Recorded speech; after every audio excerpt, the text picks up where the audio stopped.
Jai Hind, all my dear students. So today we are going to start our next topic of this chapter, that is fertilization. Previously we have discussed about the menstrual cycle in detail. So menstrual cycle में हमने 4 अलग अलग phases पढ़ी थी, ठीक है। menstrual cycle में हमने 4 अलग अलग phase पढ़ी थी. So today we are going to start the topic that is fertilization, right? So first of all I will discuss beyond NCERT. पहले हम बियॉन्ड एनसीईआरटी देखेंगे कि भाई फर्टिलाइजेशन में क्या क्या इवेंट होते हैं, ठीक है, क्या क्या इवेंट होते हैं. तो फर्टिलाइजेशन में क्या होगा? ड्यूरिंग कॉपुलेशन, COPULation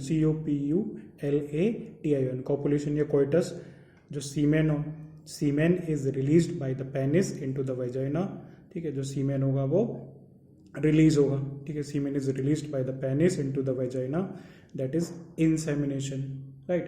उसको हम क्या कहते हैं यहाँ पर? इंसेमिनेशन कहते हैं. क्या कहते हैं उसको? इंसेमिनेशन. इंसेमिनेशन का मतलब क्या हुआ? Release of semen into the vagina, right.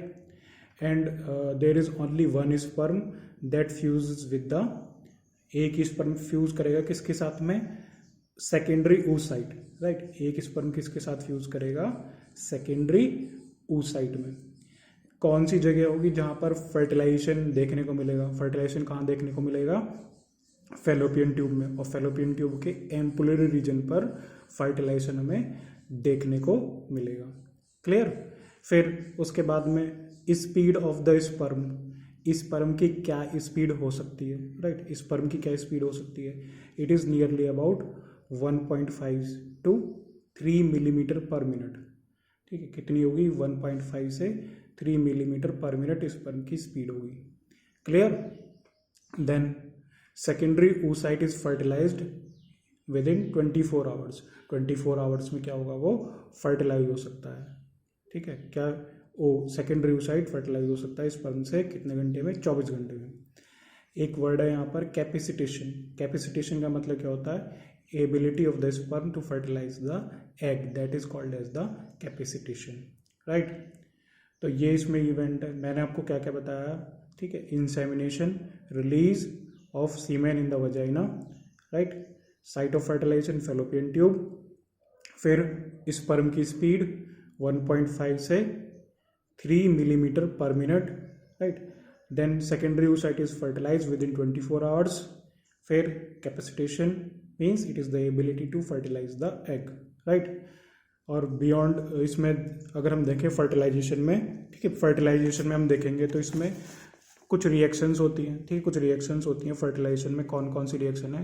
पहली रिएक्शन है आपकी acrosomal reaction, right. Acrosomal reaction का मतलब क्या हुआ?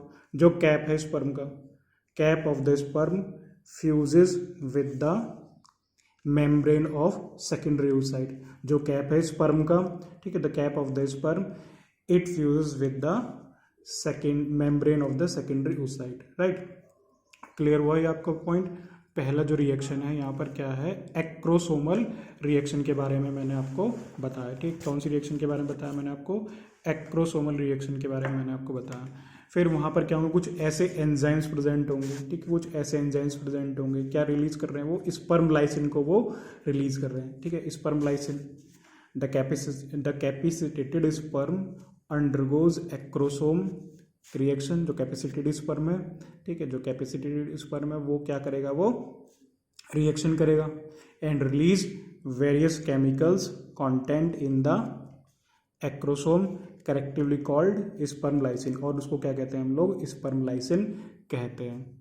फिर कौन कौन से ऐसे एंजाइम हैं जो कि जो सेकेंडरी oocyte को क्या करने में, ब्रेक, उसको फ्यूज करने में मदद करेंगे? Hyaluronidase. Hyaluronidase it will digest the corona radiata, right. Corona radiata किसको, कौन सा एंजाइम है? हाइलोयूरिनेडेज. फिर कोरोना पेनिट्रेटिंग एंजाइम, ठीक है. कोरोना पेनिट्रेटिंग एंजाइम है, penetrating enzyme, it will dissolve the corona radiata, ठीक है. पहला है हाइलोयूरिनेडेज, ठीक है, it will digest the corona radiata. फिर corona penetrating enzyme, it will dissolve the corona radiata. Then zonalysin और एक्रोसिन. जोनालाइसिन और acrosin to digest zona pellucida. वो किसको डाइजेस्ट करेगा? ये जोना पेलुसिडा को वो डाइजेस्ट करेगा। क्लियर? देन इसके अलावा ऑप्टिमल पीएच भी होना चाहिए, मैग्नीशियम भी होना चाहिए, ठीक है, मैग्नीशियम भी होना चाहिए, कैल्शियम आयंस भी प्रेजेंट होने चाहिए, और optimum temperature required for the acrosomal reaction. अगर कैल्शियम आयन की कमी है और या फिर मैग्नीशियम आयन की कमी है तो एक्रोसोमल रिएक्शन नहीं होगी, और एक्रोसोमल रिएक्शन नहीं होगी तो क्या होगा? मतलब फर्टिलाइजेशन नहीं हो पाएगा। क्लियर? ये एनसीईआरटी में नहीं लिखा हुआ, लेकिन प्लीज़ ये आपको जानना बिल्कुल ज़रूरी है, ठीक है, ये बिल्कुल आपको जानना ज़रूरी है। फिर binding of the sperm to the secondary oocyte, जब स्पर्म की बाइंडिंग होगी सेकेंडरी oocyte के साथ, it induces depolarization of the oocyte, ठीक है, क्या होगा यहाँ पर? डीपोलराइजेशन हो जाएगा, एंड दिस प्रिवेंट्स पॉलीस्पर्मी, तो उससे क्या होगा? पॉलीस्पर्मी नहीं होगी, right. Always there is only one sperm, एक ही स्पर्म किसके साथ फ्यूज करेगा? सेकेंडरी oocyte के साथ फ्यूज करेगा। Only one sperm fuse with the secondary oocyte, एक से ज़्यादा स्पर्म उसको फ्यूज नहीं करेंगे। क्यों नहीं करेंगे? क्योंकि यहाँ पर डीपोलराइजेशन हो जाएगा, मेम्ब्रेन का डीपोलराइजेशन हो जाएगा, किसकी? oocyte की। जब डीपोलराइजेशन हो जाएगा तो एडिशनल स्पर्म्स की एंट्री नहीं हो पाएगी। क्लियर? तो उस कंडीशन को क्या कह रहे हैं यहाँ पर कि भाई जब पॉलीस्पर्मी, पॉली यानी बहुत सारे, तो फेवरेबल कौन सी है? मोनोस्पर्मी है। Only one sperm fuses with the secondary oocyte। Then cortical reaction, तो पहली रिएक्शन थी हमारी acrosomal reaction, right. Acrosomal reaction में कुछ ऐसे एंजाइम्स हैं जो कि ब्रेक करने, उसको फ्यूज करने में मदद कर रहे हैं। फिर cortical reaction, just after the fusion of the sperm membrane and oocyte plasma membrane, secondary oocyte shows cortical reaction. इसके बाद में कौन सी रिएक्शन स्टार्ट हो जाएगी? कॉर्टिकल रिएक्शन में ये भी यहाँ पर कुछ ऐसे एंजाइम रिलीज करेगा, ठीक है, कुछ ऐसे एंजाइम्स यहाँ पर रिलीज कर रहे हैं जिसकी वजह से क्या होगा? It makes zona pellucida hard, जिसकी वजह से क्या हो जाएगी? जोना पेलुसिडा हार्ड हो जाएगी, और क्या होगा? Additional sperms do not enter, ठीक है, एडिशनल स्पर्म्स एंटर नहीं कर पाएंगे। क्लियर हुआ? ठीक है। फिर स्पर्म की एंट्री, ठीक है, स्पर्म की entry, proximal centriole of the sperm divides. अब जो सेंट्रियोल है, ठीक है, सेंट्रियोल है, जो सेंट्रियोल होगा उसका कंट्रीब्यूशन स्पर्म से होता है, क्योंकि जो मैंने बताया था oogenesis में, ठीक है, oogenesis में पूरी वो कंप्लीट नहीं हो पाई थी, उसकी फेजेस अरेस्ट हो गई थी। तो स्पर्म की एंट्री जब होगी, ठीक है, स्पर्म, तो proximal centriole of the sperm divides and form two centrioles, ठीक है, 2 सेंट्रियोल हो जाएंगे to generate mitotic spindle apparatus, ठीक है, समझ में आया आपको? Proximal centriole of the sperm divide करेगा और क्या बना देगा वो? 2 सेंट्रियोल, ठीक है, 2 सेंट्रियोल, उससे क्या हो जाएगा? माइटोटिक स्पिंडल एपरेटस, ये हो गया mitotic spindle apparatus. Clear? For sale division, ताकि सेल डिवीजन कंप्लीट हो जाए, ठीक है, ताकि सेल डिवीजन कंप्लीट हो जाए, that is the sperm entry point, इस तरीके से। क्लियर? ये चीज़ हमने देखा कि भाई जो सेंट्रियोल है, सेंट्रियोल कौन कंट्रीब्यूट कर रहा है यहाँ पर? स्पर्म कंट्रीब्यूट कर रहा है। क्लियर? फिर कैरियोगैमी, ठीक है, कैरियोगैमी, और क्या कहते हैं इसको? Amphimixis. Sperm entry stimulates the secondary oocyte to complete the suspended second meiosis division, second meiotic division. तो स्पर्म की एंट्री क्या स्टिमुलेट करेगा? वो सेकेंडरी oocyte को, वो अपना क्या कंप्लीट कर ले? जो बचा हुआ सेकेंड मियोटिक डिवीजन है, जो दूसरा मियोटिक डिवीजन है, वो उसको कंप्लीट कर ले। क्लियर?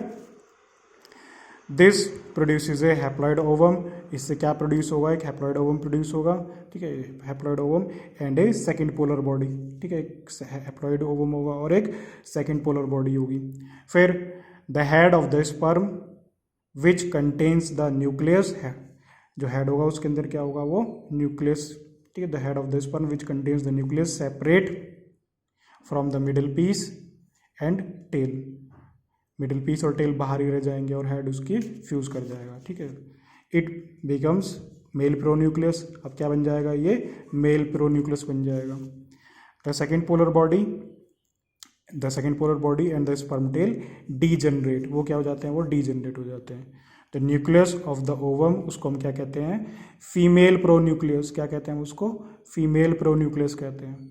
फिर male and female pronuclei move towards each other, उसको क्या वर्ड होगा यहाँ पर, कैरियोगेमी, और कैरियोगेमी के बाद क्या होगा यहाँ पर, जाइगोट बन जाएगा। क्लियर हुआ है आपको, ठीक है। जो मेल और फीमेल न्यूक्लियस हैं फ्यूज कर गए और मूव हुए एक दूसरे की तरफ, that is called as the karyogamy and it will form the diploid zygote. ये आप देख सकते हैं यहाँ पर, ठीक है। ये सेकेंडरी oocyte है, इसका खुद का एक न्यूक्लियस है, ठीक है। फीमेल प्रोन्यूक्लियस, मेल प्रोन्यूक्लियस, ये क्या हुआ, इसमें अनइक्वल डिवीजन हुआ, ठीक है। You will see here the division is unequal, और अनइक्वल डिवीजन हुआ तो यहाँ पर एक छोटी सेल बनी और एक बड़ी सेल बनी, ठीक है। बड़ी सेल बन गई, अब ये ओवम बन गया, ठीक है। अब ये ओवम बन गया, तो ये जो छोटी सेल थी अनइक्वल डिवीजन हुआ, ये क्या है, ये पोलर बॉडी है, it contains the polar body. और ये क्या है यहाँ पर, ऊटिड, इसको क्या कहते हैं हम लोग, ऊटिड कहते हैं, OOTID, OOTID, ठीक है, OOTID। क्लियर हुए आपके सारे पॉइंट क्लियर हो गए आपके। तो फर्टिलाइजेशन में हमने 4 स्टेप्स यहाँ पर देखे, ठीक है। 4 स्टेप्स हमने यहाँ पर समझे। पहला था एक्रोसोम रिएक्शन, ठीक है। एक्रोसोम रिएक्शन में कुछ ऐसे एंजाइम्स थे जो कि क्या कहते हैं उनको, स्पर्म लाइसिन कहते हैं, स्पर्म लाइसिन कहते हैं। कौन कौन से थे यहाँ पर, हाइलोयूरिनिडेज, ठीक है। हाइलोयूरिनिडेज क्या डाइजेस्ट कर रहे हैं, वो कोरोना रेडिएटा को डाइजेस्ट कर रहे हैं। फिर एक था कोरोना पेनिट्रेटिंग एंजाइम था, corona penetrating enzyme, it will dissolve the corona radiata. फिर जोनालाइसिन और एक्रोसिन, ये किसको डाइजेस्ट कर रहा है, ये जोना पेरोसिडा को डाइजेस्ट कर रहा है। Then optimal pH is required, magnesium is required, calcium ion is required and optimal temperature is also required for the acrosome reaction. Acrosome reaction के लिए इन सब चीज़ों की आवश्यकता होती है। फिर binding of the sperm to the secondary oocyte induces depolarization of the oocyte। जब स्पर्म का बाइंडिंग हुआ किसके साथ में, सेकेंडरी oocyte के साथ में, तो क्या इंड्यूस हुआ यहाँ पर, oocyte में डिपोलराइजेशन, क्योंकि जो मेम्ब्रेन होती है वो पोलराइज्ड होती है भाई। जैसे मान लिया मेम्ब्रेन पोलराइज्ड का मतलब क्या हुआ कि बाहर पॉजिटिव चार्ज और अंदर क्या हुआ, नेगेटिव चार्ज। और डिपोलराइजेशन का मतलब उसकी पोलैरिटी चेंज हो गई। मेम्ब्रेन पोटेंशियल में हमने पढ़ा था, ठीक है। मेम्ब्रेन पोटेंशियल नर्वस सिस्टम में पढ़ा था। Depolarization, polarization, depolarization, then repolarization. अब यहाँ डिपोलराइजेशन हुआ तो एडिशनल स्पर्म्स की एंट्री क्या हो गई, बंद हो गई। This prevents polyspermy, polyspermy favourable भी नहीं है, ठीक है। एक ही स्पर्म फ्यूज करता है जो कि स्पीड में आता है दौड़कर, ठीक है। वही उसको क्या कहते हैं हम लोग, एक स्पर्म अगर फ्यूज करेगा मोनोस्पर्मी, ठीक है, मोनोस्पर्मी। पॉली का मतलब बहुत सारे। फिर कॉर्टिकल रिएक्शन, जैसे ही ये हुआ, ठीक है, एक्रोसोमल रिएक्शन, फिर कौन सी रिएक्शन होगी, कॉर्टिकल रिएक्शन होगी। Cortical reaction just after the fusion of the sperm membrane and oocyte plasma membrane, secondary oocyte shows cortical reaction. यहाँ पर भी कुछ ऐसे एंजाइम्स होंगे जो कि जोना पेलोसिडो को क्या बना देंगे, वो हार्ड बना देंगे। एडिशनल स्पर्म नॉट एंटर, जो एडिशनल स्पर्म से वो एंटर नहीं कर पाएंगे। स्पर्म की एंट्री हुई, proximal centriole of the sperm divides and form 2 centrioles to generate mitotic spindle apparatus. जो माइटोटिक स्पिंडल एपरेटस था अब यहाँ पर जनरेट हो गया जब सेंट्रियोल स्पर्म ने कंट्रीब्यूट कर दिया ताकि सेल डिवीजन कंप्लीट हो जाए, ठीक है, सेल डिवीजन कंप्लीट हो जाए। फिर कैरियोगेमी, कैरियोगेमी एम्फीमिक्सिस, ठीक है। Sperm entry stimulates the secondary oocyte to complete the suspended second meiosis division. फिर this produces a haploid ovum and a second polar body. Then the head of the sperm which contains the nucleus separate from the middle piece and tail, it becomes the male pronucleus। वो क्या बन जाएगा, mail pronucleus बन जाएगा। The second polar body and the sperm tail degenerates, वो क्या हो जाएंगे, डीजेनरेट हो जाते हैं। The nucleus of the ovum, उसको क्या कहते हैं हम लोग, फीमेल प्रोन्यूक्लियस कहते हैं। Male and female pronuclei move towards each other, that is called as the karyogamy, and then the diploid zygote is formed. I hope now the topic is clear. Now we are going to discuss fertilization from the NCERT. NCERT में क्या लिखा हो fertilization का, उसके बारे में हम discuss करते हैं।